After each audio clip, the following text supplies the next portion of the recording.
Bismillahirrahmanirrahim.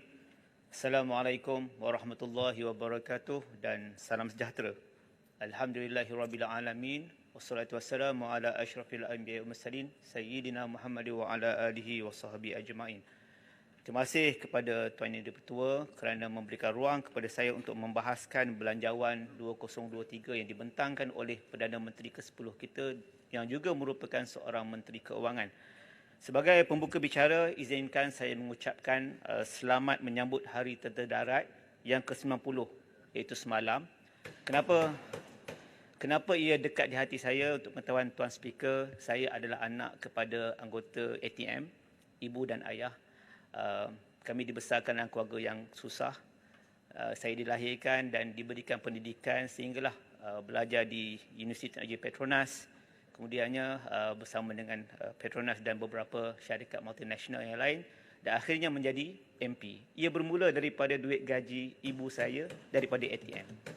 Jadi saya memohon kepada kerajaan khususnya banyak sangat bantuan ataupun pengorbanan yang telah dilaksanakan oleh anggota ATM ini dan saya harapkan kerajaan melalui Kementah boleh mendengar rintihan para veteran tentera yang bersara sebelum 1 Januari 2013 iaitu seramai 78,546 orang yang di antaranya 900-nya adalah veteran di Jerantut.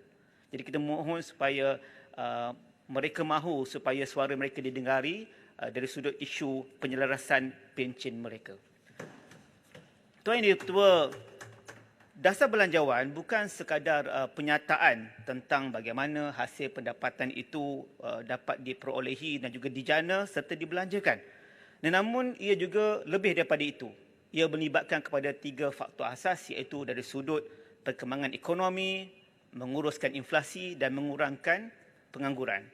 Dan berkebetulan Tuan Yang Di-Pertua, pada 14 Februari yang lepas telah berlakunya pembentangan belanjawan yang sama pada negara jiran kita iaitu Singapura yang telah dibentangkan oleh Timbalan Perdana Menterinya yang juga merupakan seorang Menteri Keuangan iaitu The Honourable Mr. Lawrence Wong, yang di mana pada saya boleh kita ambil beberapa poin-poin menarik untuk kita jadikan sebagai exchange notes yang boleh kita jadikan sebagai penambahbaikan kepada belanjawan kita.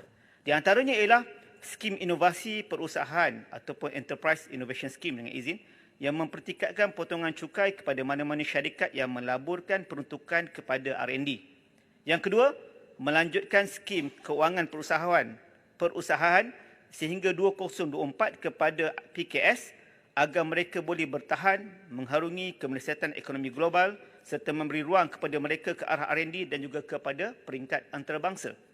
Yang ketiga, memperkenalkan job skill integrators. Ini yang kita bahas tentang TVET, mismatch, brain drain dan sebagainya. Ini juga disentuh. Dan yang terakhir adalah memberikan employment credit kepada syarikat yang menggaji individu kurang upaya dan juga bekas pesalah. Jadi ini di antara exchange notes ya, Tuan Yang Di-Pertua, kalau kita boleh ambil untuk menambahbaikan. Tuan Yang Di-Pertua, saya nak teruskan dengan perkataan bersasar. Kerana inilah perkataan yang terpenting dalam keadaan kita berdepan dengan suasana kegawatan ekonomi global 2023 ini. Apabila Yang Amat Berhormat Trembun memulakan ucapannya dengan mengambil pengajaran dari strategi pengurusan perbendaraan dan perancangan ekonomi Nabi Yusuf AS yang menggariskan sifat Al-Hafiz iaitu amanah dan juga Al-Amin iaitu cerdik sebagai asasnya, maka keadilan, yakni bukan sama rata tetapi meletakkan sesuatu di tempatnya, perlu dilaksanakan oleh kerajaan madani dalam mengorkestra belanjawan ini bagi dinikmati oleh semua lapisan masyarakat dan semua taruh, termasuklah negeri-negeri yang diperintah oleh Perikatan Nasional. Sebagai satu contoh, saya ambil tentang kenaikan harga lantai getah. Cukup popular isu ini. Naik 20 sen daripada RM2.50 kepada RM2.70. Alhamdulillah, terima kasih. Namun saya memohon kepada kerajaan untuk memikirkan barangkali boleh ditambah kuantum tersebut.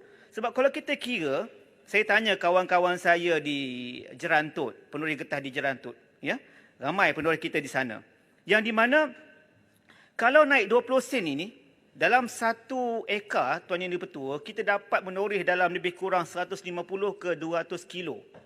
Jadi kalau naik 20 sen sekilo, kita hanya dapat lebih kurang RM40 sahaja. Dan kebanyakan penoreh ini menoreh pada lingkungan 5 ke 6 ekar dan terpaksa berkongsi pula dengan tuan tanah. Jadi kalau dapat RM40 sahaja sebulan tambahan, barangkali kita boleh beli 8 kali menu rahmah dengan harga RM5. Jadi perkara ini barangkali saya harapkan agar kerajaan dapat consider. Walaupun dia dalam teks belanjawan ditetapkan RM2.70, tetapi atas semangat bersasar ini, bolehlah kita naikkan kepada RM3 sekurang-kurangnya untuk kita bantu kepada mereka yang sepatutnya dan tidak rugi, Tuan Yang Di-Pertua. Kalau kita bantu mereka yang susah ini, insya-Allah Allah Ta'ala akan meringankan beban kita dan yakinlah Allah Ta'ala akan bantu belanjawan ini berjaya walaupun dia bermula pada bulan 4. Ada lagi 8 bulan saja lagi untuk penamat kepada this financial year. Begitu juga dengan pengeluaran bersasar KWSP. Di peringkat Perikatan Nasional, kami meletakkan perkataan bersasar. Dalam arti kata lain, kerajaan berhak untuk meletakkan prasyarat-prasyarat yang ketat. Kerana kita tahu, kerajaan pastinya ada beberapa pertimbangan asas, khususnya di dalam untuk mengawal selia perniagaan yang dilakukan oleh KWSP juga. Tetapi oleh kerana ini golongan yang memerlukan, ada di antara mereka yang tidak ada duit untuk membayar loan dan sebagainya. Dan perkara ini saya serahkan kepada kebijaksanaan pihak kerajaan untuk menentukan syarat-syaratnya. Yang penting beri kepada mereka yang layak sahaja. Dan juga kalau kita melihat kepada pandangan yang terkehadapan, dalam keadaan negara yang akan berdepan dengan situasi aging nation pada tahun 2030 kepada tahun 2035, saya memohon supaya pihak kementerian yang terbabit supaya boleh membentangkan di Parlimen yang mulia ini blueprint Social Safety Net Policy yang lebih komprehensif agar keterjaminan kehidupan yang lebih sustainable untuk golongan rakyat yang terbabit. Tuan Yang Di-Pertua, memangkin urbanisasi melalui transformasi sektor pengangkutan. Projek infrastruktur pengangkutan yang berjaya pastinya memberi kesan yang positif terhadap urbanisasi. Maknanya kesan langsung kepada urbanisasi adalah infrastruktur pengangkutan. Oleh yang demikian, belanjawan kita ini dalam bahagian perbelanjaan pembangunan dari sudut pengangkutan tidak seharusnya difokuskan kepada bandar-bandar metropolitan sahaja, baik Kuala Lumpur, baik Johor Bahru, baik Pulau Pinang. Tetapi ia juga perlu dilihat kepada ketersambungan di antara daerah-daerah yang strategik di semua negeri di Malaysia. Sekiranya ini semua dapat disusun melalui keutamaan yang terancang. Bukannya nak buat semua in one time. Kita tahu kita ada kekurangan. Tetapi kita susun secara keutamaan yang terancang. Maka akan terhasillah peluang pekerjaan yang tidak hanya berpusat di bandar-bandar metropolitan saja. Dan ini di antara solution untuk mengurangkan masalah kesesakan di bandar metropolitan. Selain daripada kita memastikan, contohnya, projek ECRL kita dapat disiapkan pada waktunya dengan jumlah punch list yang sedikit ataupun barangkali zero version order. Saya juga mencadangkan agar pihak kerajaan boleh menyemak kembali keperluan melaksanakan projek HSR yang menggabungkan hubung di antara Malaysia dan Singapura. Dan juga saya mencadangkan kepada pihak kementerian ataupun pihak kerajaan untuk menerima cadangan daripada YB Bera sewaktu beliau menjadi Perdana Menteri untuk diekstendkan membawa kepada Thailand. Kerana perkara ini perlu kita usahakan dan dimasukkan dalam blueprint transformasi sektor pengangkutan. Tuan-puan sekalian, Tuan Yang Di-Pertua, inilah asas kepada strategic partnership ASEAN. Kalau ketersambungan ini boleh dijadikan sebagai realiti, bayangkan betapa negeri-negeri yang terbabit pada jajaran tersebut dapat mendapat ekonomi hiliran yang sekurang-kurangnya mereka boleh generate ekonomi sendiri dan tidak perlu bergantung lagi kepada kurang bergantung kepada kerajaan pusat. Begitu juga saya ambil contoh di Bumi Jerantut. Bumi Jerantut ni Tuan Yang Di-Pertua, bumi yang indah, penuh dengan flora dan fauna. Dan kami diberikan kelebihan Allah Ta'ala dengan taman negara.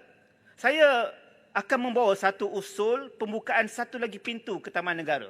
Kalau sekarang ini ada satu pintu iaitu di Kuala Tahan, kita akan buat satu cadangan usul di dalam peringkat pembahasan di peringkat jawatankuasa nanti untuk kita buka satu pintu yang dinamakan sebagai pintu ulu tembeling.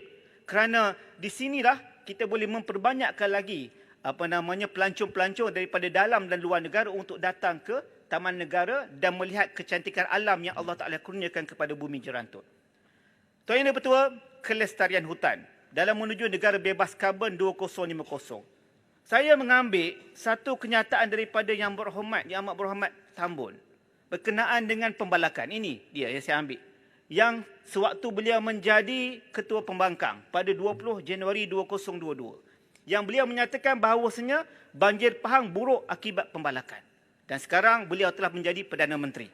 Tuan-puan sekalian, saya mengambil apa kenyataan-kenyataan beliau. Beliau mengatakan bahawasanya moratorium perlu dilaksanakan bagi menghentikan semua aktiviti pembalakan termasuk yang telah dilulus dan tidak memberi kelulusan baru untuk pembalakan tanpa mengira kedudukan, darjat atau pengaruh politik. Dan yang menariknya, beliau pada waktu itu menegaskan supaya didedahkan semua lesen pembalakan yang dilulus dan jangka masa 5 tahun. Jadi saya harapkan kementerian yang terbabit barangkali boleh mengambil kenyataan daripada Perdana Menteri kita sekarang untuk dibentangkan nanti dalam penggulungan 40 minit nanti apakah nama-nama pengusaha-pengusaha yang telah mendapat lesen dalam 5 tahun.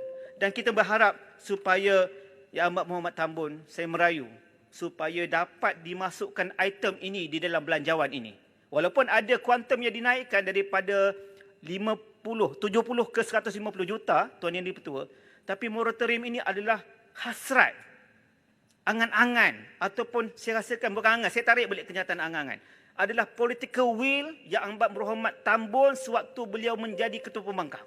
Ini dia. Jadi kita berharap supaya dapat Jerantut, sikit Jerantut, sikit. Saya tak tahu Jerantut. Cuma saya nak tahu lesen pembalakan ni dia di bawah kuasa kerajaan negeri. Betul tak maksudnya apa yang saya sebutkan tu? Terima kasih Jerantut. Terima kasih.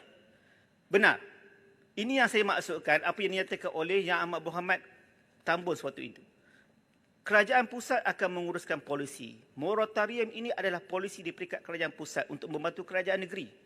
Benar kelulusan pada kerajaan negeri. Tapi kalau kita ada something, moratorium for instance, kita berikan kepada kerajaan negeri dan kita minta supaya dikurangkan pembalakan. Perkara ini insya-Allah boleh dilaksanakan. Dan saya cadangkan oleh kerana PH menguasai beberapa buah negeri, barangkali boleh mulakan pada negeri PH dulu. Kalau tidak mahu kepada negeri PN yang banyak menjaga hutan. Sila gulung. Baik. Yang terakhir, terima kasih kepada Tuan yang bagi saya landing. Saya ingin membaca satu ayat Al-Quran yang sebelum ini ada rakan saya, Ahli Parlimen Bukit Bendera, Puan, saya hormati Puan, yang membaca ayat ini. Cuma ayat ini tidak dibaca dengan habis. Saya nak baca habis. Saya baca sekali dengan ayatnya ya. Auzubillahi minasyaitonirrajim. Ya ayyuhan nasu inna khalaqnakum min dzakari wa untha wa ja'alnakum syu'uban wa qabaila lita'arafu. Inna akramakum 'indallahi atqakum. Innallaha 'alimun khabir. Ayat daripada surah Hujurat 13. Sikit je. Maksudnya, wahai manusia, sungguh kami telah menciptakan kamu daripada lelaki dan perempuan. Kemudian kami jadikan kamu berbangsa-bangsa, bersuku-suku, agar kamu saling lita'arafu, saling kenal mengenal. Ini yang diberhenti kat situ. Yang berhormat, saya sambung sikit je. Sesungguhnya yang paling mulia di antara kamu di sisi Allah adalah orang yang paling bertakwa. Sungguh Allah mengetahui lagi maha teliti. Saya ambil daripada tafsir Ibn Katsir, Tuan Yang Dipertua, supaya saya tidak terlari daripada maksud tafsirnya. Daripada tafsir Ibn Katsir memberitahu, Ibn Katsir, unsur kejadian manusia adalah daripada Adam dan Hawa. Yang membezakannya ialah tingkatan ketaatan kepada Allah dan Rasulnya. Kenal mengenali ini akan mewujudkan kesefahaman, perpaduan, name it, madani, ya, yang menatijahkan takwa. Maknanya end resultnya adalah takwa. Dan definisi takwanya ialah, Tuan Yang Dipertua, melaksanakan amar makruf nahi mungkar dan termasuk dalam penolakan rasuah yang membawa perasuah ini ke arah keadilan, yang saya menyokong sepenuhnya Yang Amat Berhormat Tambun dalam semangat ini. Dan akhirnya saya juga memuji Yang Amat Berhormat Tambun yang tegas berpendirian menolak LGBT sebagaimana beliau merupakan Perdana Menteri Malaysia, LGBT dan komunis. Ini dia kenyataannya. Sebagai akhirnya, sedikit Yang pantun. tamu 2 kali akhir dah tu. Pantun boleh? Okay, pantun. Ya, ya. Baik. Pantun akhir sekali Pantun, ya. pantun. Ada 2 rangkap, tapi oleh kerana saya menghormati di Pertua, saya letak satu saja. Daging dicincang menjadi halus untuk dimasak bersama rebung buluh. Kalau pemimpin bersifat telus, wabak rasuah hancur dulu. Terima kasih Tuan Yang Ketua. Baik, terima kasih.